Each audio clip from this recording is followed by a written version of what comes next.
If you had told me a year ago that my own son would look me in the eye and ask for $100,000, I would have laughed it off as a bad joke.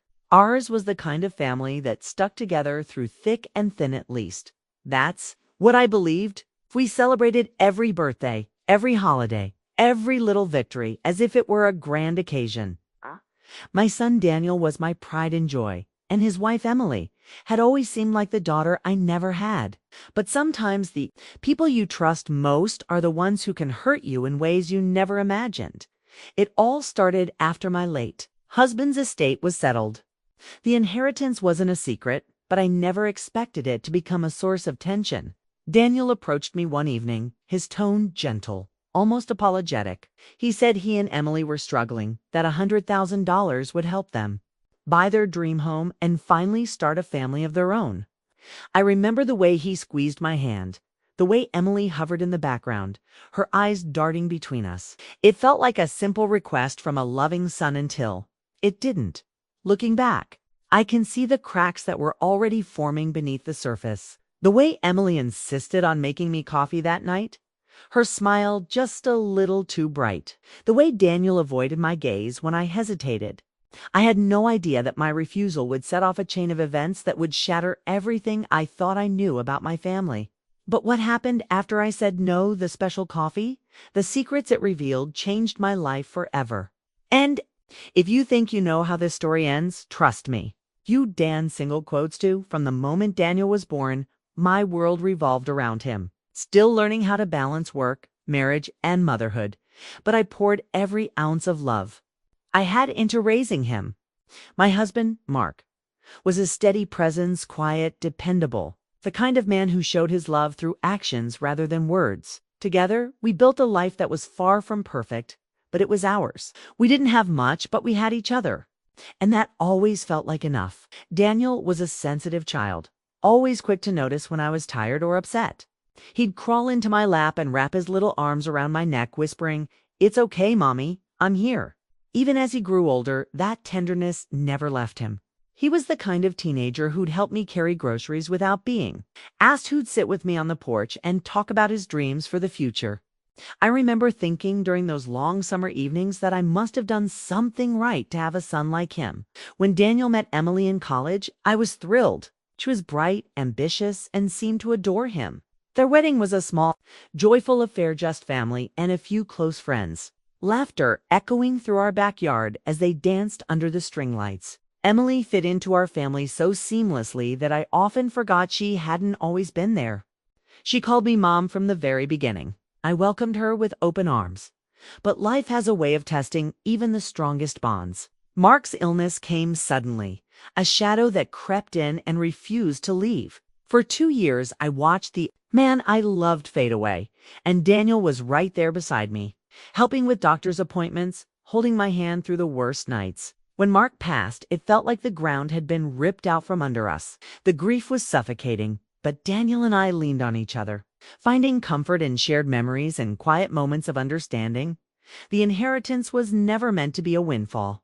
Mark and I had worked hard, saved every penny we could, hoping to leave something behind for Daniel, a safety net, a gesture of love that would outlast us. I never imagined it would become a wedge between us. In the months after Mark's death, Daniel and Emily visited often, bringing meals and helping around the house. I clung to those visits, grateful for the sense of normalcy they brought.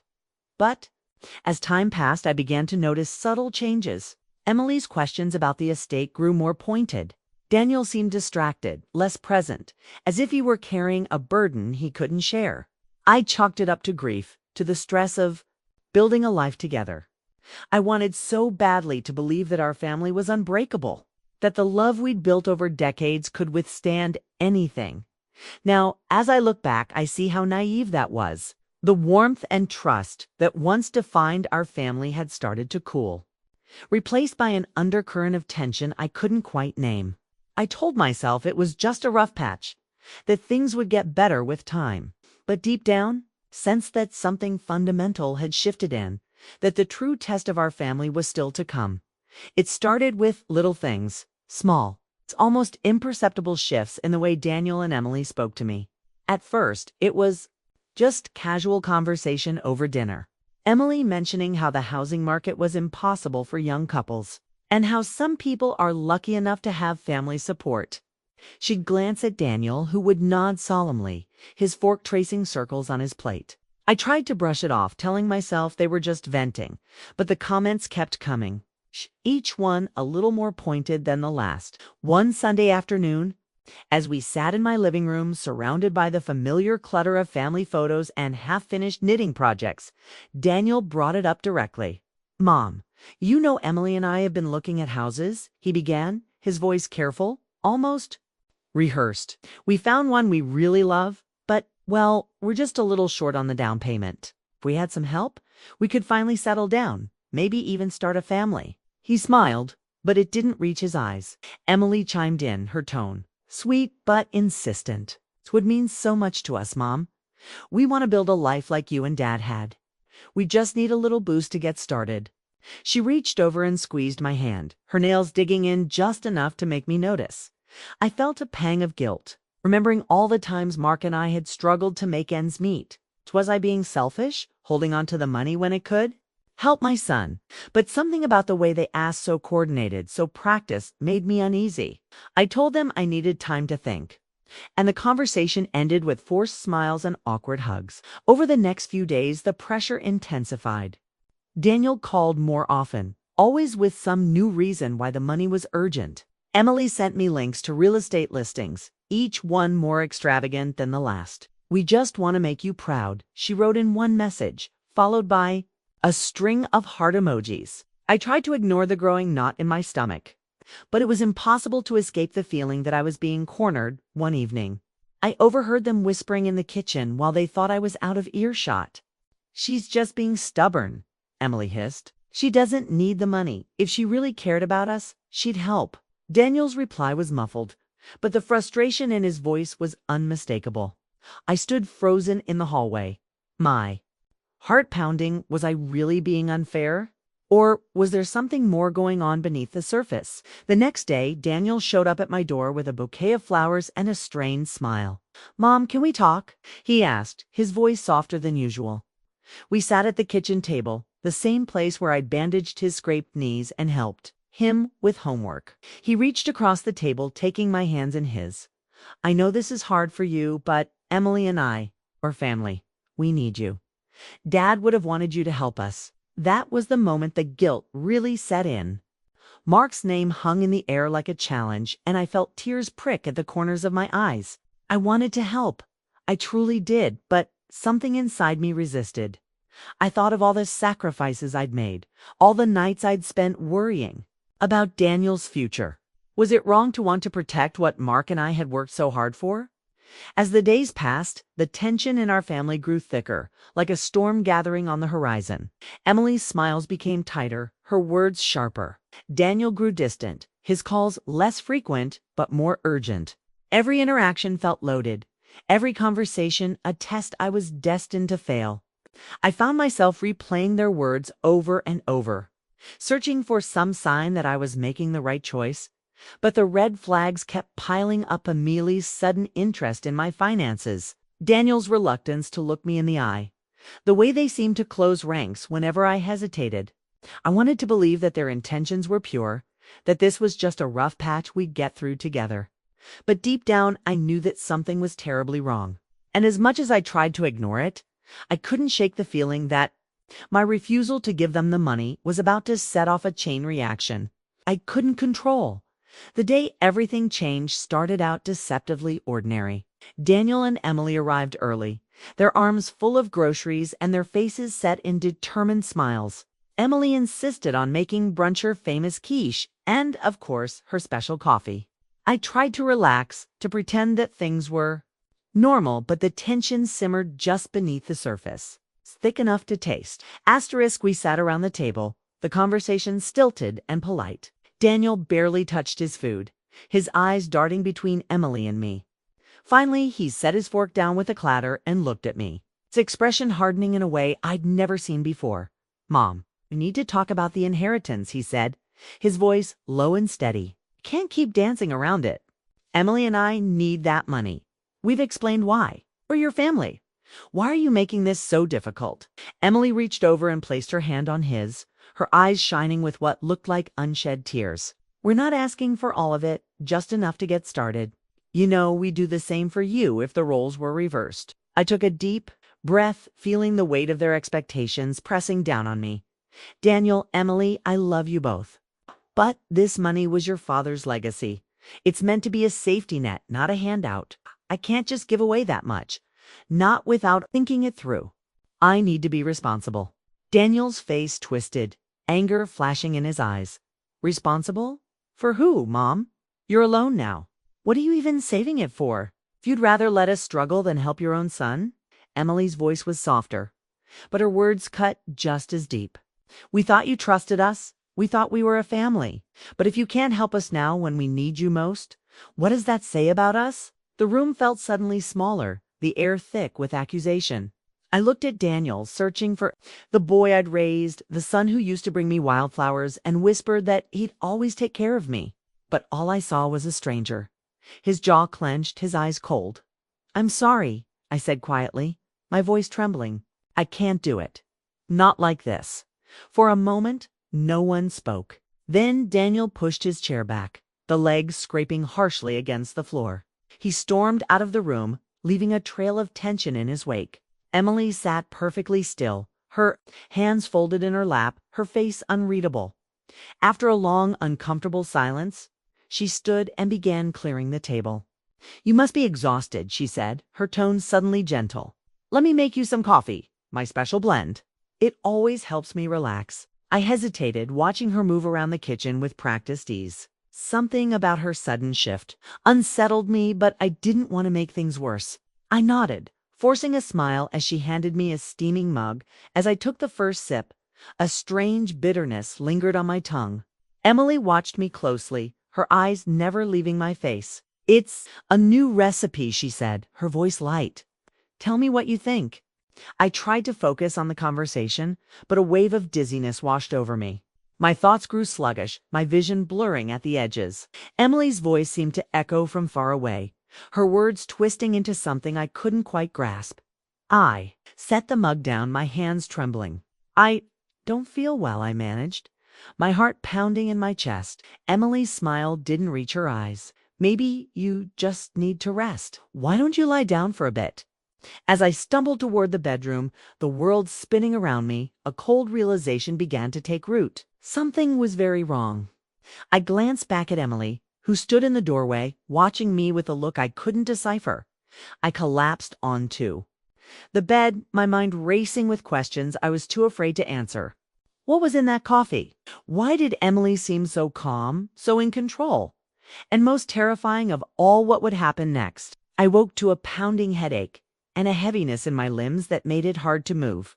The room was dim, the afternoon sun filtered through the curtains, and for a moment I couldn't remember how I'd gotten to bed. My mouth was dry, my thoughts sluggish, and a faint metallic taste lingered on my tongue. I tried to sit up, but a wave of nausea forced me back down. I closed my eyes, willing the dizziness to pass, but the unease in my chest only grew. Voices drifted in from the hallway.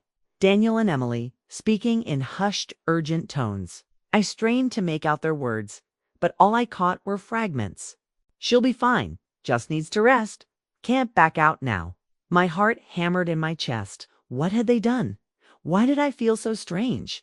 I forced myself to sit up, clutching the edge of the bed for support. My phone was on the nightstand, but when I reached for it, I realized it was dead odd since I'd charged it that morning. I shuffled to the bathroom, splashing cold water on my face, trying to clear my head. In the mirror, I barely recognized myself, pale, drawn, eyes rimmed with red. I took a few deep breaths, steeling myself for whatever I might find. When I emerged, the house was eerily quiet. Daniel and Emily were nowhere to be seen, but their voices still echoed in my mind. I wandered into the kitchen, searching for answers. That's when I noticed the coffee mug, still sitting on the counter, a faint residue clinging to the bottom. I picked it up, sniffed it, and recoiled at the bitter chemical scent. My stomach twisted with fear. I opened the trash, sifting through the remains of breakfast, and found a small, empty packet tucked beneath a napkin. The label was unfamiliar. But the warning in tiny print, "Not for human consumption without medical supervision," sent a chill down my spine. My hands shook as I pieced together what had happened. Emily's special coffee wasn't just a new recipe. She had put something in it, something meant to make me weak, compliant. Or worse, a wave of betrayal crashed over me, so intense it nearly knocked me off my feet. I thought of all the times I'd trusted Emily, welcomed her into my home, defended her when others questioned her intentions. I thought of Daniel, my sweet boy, who had always promised to protect me. How could they do this? How could they look me in the eye and lie? I stumbled into the living room, desperate for answers. On the coffee table, I found Daniel's phone, left behind in their rush. My hands trembled as I unlocked it. He'd never changed the passcode from his birthday. My heart pounded as I scrolled through his messages, searching for anything that might explain their actions. What I found shattered me. Texts between Daniel and Emily discussing the inheritance, the plan, and how to make sure Mom agrees. Emily's words were cold, calculated. "She's old. She cave if we push hard enough. If not, the coffee will help." Daniel's replies were hesitant, but he never once told her to stop. Instead, he asked if she was sure it was safe, if it would work fast. Tears blurred my vision as I read message after message, each one a knife to the heart. The trust I'd built over a lifetime, the love I'd poured into my family, all of it reduced to a series of manipulations and schemes. I felt foolish, exposed, like the ground had been ripped out from under me. I sank onto the couch, clutching Daniel's phone to my chest, the weight of their betrayal pressing down on me. The contrast between the family I thought I had and the reality before me was almost too much to bear. I wanted to scream, to rage, to demand answers, but all I could do was sit in stunned silence, the truth settling over me like a shroud. Asterisk as the sun dipped below the horizon, casting long shadows across the room, I realized that nothing would ever be the same. The people I loved most had become strangers, and the home I'd built was now a place of secrets and lies. But even as the heartbreak threatened to consume me, a small, stubborn spark of resolve began to flicker inside. I wasn't done yet, not by a long shot. I sat in the dark for a long time, letting the pain and disbelief wash over me. But as the shock faded, something else took its place. Quiet, simmering anger. I had spent my whole life putting my family first, sacrificing my own needs to make sure Daniel felt safe and loved. I had welcomed Emily as my own, trusted her, defended her. And now they had tried to take everything from me, not just the money, but my dignity, my trust, my sense of safety in my own home. I refused to let them win. My first instinct was to call a friend, someone who would listen without judgment. I dialed Linda, my oldest confidant, and as soon as I heard her voice, the tears came again. I told her everything, the pressure, the coffee, the messages I'd found. She listened quietly, then said, "You need to protect yourself. Don't let them bully you. You have every right to say no." Asterisk her words steadied me. I realized I didn't have to handle this alone. I called my lawyer the next morning, explaining the situation in careful detail. He was appalled and assured me that I was under no obligation to give Daniel or Emily a cent. He also advised me to document everything, just in case things escalated. For the first time in days, I felt a glimmer of control returning. When Daniel and Emily returned that afternoon, I was ready. I sat at the kitchen table, Daniel's phone and the empty packet laid out in front of me. They froze in the doorway, sensing the shift in the air. "We need to talk," I said, my voice steady. "Sit down." Daniel looked at Emily, uncertainty flickering across his face. Emily's eyes narrowed, but she complied, folding her arms tightly. "I know what you did," I began, holding up the packet. "I know about the messages. I know about the coffee. I don't know what you thought would happen, but I'm not as helpless as you think." Daniel's face crumpled, shame and fear warring in his eyes. Emily, on the other hand, met my gaze with icy defiance. "You're overreacting," she said. "We just wanted what's fair. You're being selfish." I shook my head, feeling a strange calm settle over me. "No, what's selfish is trying to manipulate and drug someone you claim to love. I will not be threatened or guilted into giving you anything." From now on, my boundaries are clear. You are not welcome in my home until you can respect me and my decisions." Daniel started to protest, but I held up my hand. "I'm done, Daniel.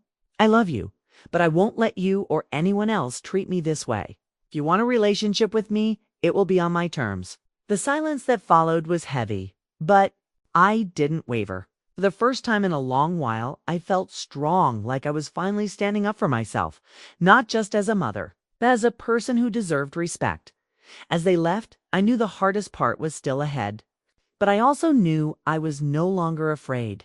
I had drawn my line in the sand, and whatever came next, I would face it on my own terms. The days that followed were some of the loneliest of my life. The house felt emptier than ever, every room echoing with memories of laughter and warmth that now seemed impossibly distant.